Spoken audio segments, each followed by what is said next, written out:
வாங்கினா நீங்க எக்ஸாம் எழுதலாம், எழுதி பாஸ் ஆகிக்கலாம். பாஸ் ஆகுதுன்னா உங்களுக்கு ரொம்ப குறைந்த இடஒதுக்கீடுலே உங்களுக்கு சீட் அலாட் பண்ணிக்கலாம்.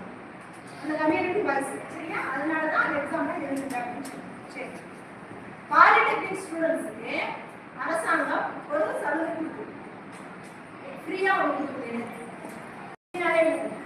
12 நிமிஷம் லேப்டாப், ஃப்ரீ லேப்டாப் கொடுக்குறாங்க. இப்போ வந்து லேட்டஸ்டா எல்லாத்துக்கும் கொடுத்தாங்க. அது எலெக்ஷனுக்காக என்னன்னு தெரியல. இப்போ காலேஜ் ஸ்டூடெண்ட்ஸ் எல்லா பிள்ளைங்களுமே அந்த லேப்டாப் வாங்கணும். சரி, எஸ்சி எஸ்டி அந்த கோட்டா இருக்கு இல்லையா, அதுல கியூட் எக்ஸாம் ஒரு எக்ஸாம் இருக்கு. இது வந்து ஆர்ட்ஸ் குரூப் பிள்ளைங்களும் எழுதலாம், பயோமேக்ஸ் குரூப் பிள்ளைங்களும் எழுதலாம். குறைந்தபட்சமா நீ எவ்வளவு மதிப்பெண் எடுக்கணும் சொன்னேன்ல, ஐஎம்யூ சிபிடி அந்த மாதிரி எக்ஸாம் எழுதுனா உன்னுடைய மார்க் எவ்வளவு இருந்தா உங்களுக்கு சீட் கிடைக்கும். 40% உனக்கு சீட். உன்னை மாதிரி நிறைய பேர் இல்லாம இருக்கும். நீ மட்டும் எழுதிருக்க அப்படின்னா 40 வாங்கினா உங்களுக்கு சீட் கன்ஃபார்ம்.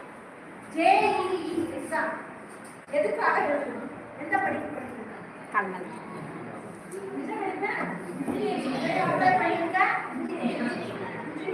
பொறியியல் படிப்பு படிக்கிறதுக்காக இது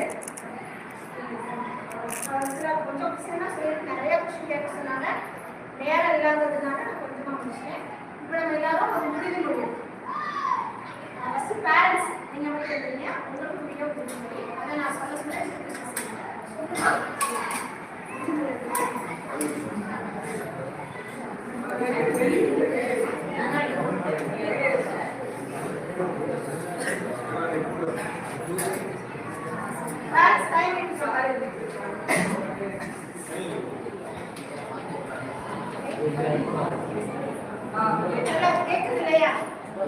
கல்வியே எங்கள் குழந்தையின் எதிர்காலம்.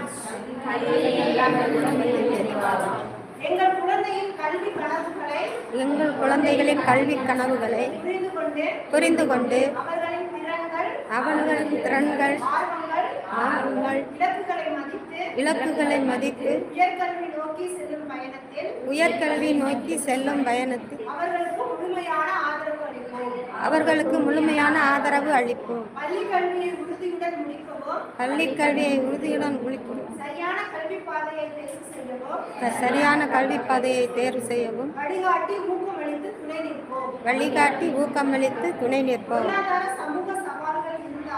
பொருளாதார சமூக கல்வியே முன்னேற்றத்தின் வழி என நம்பி எங்கள் குழந்தை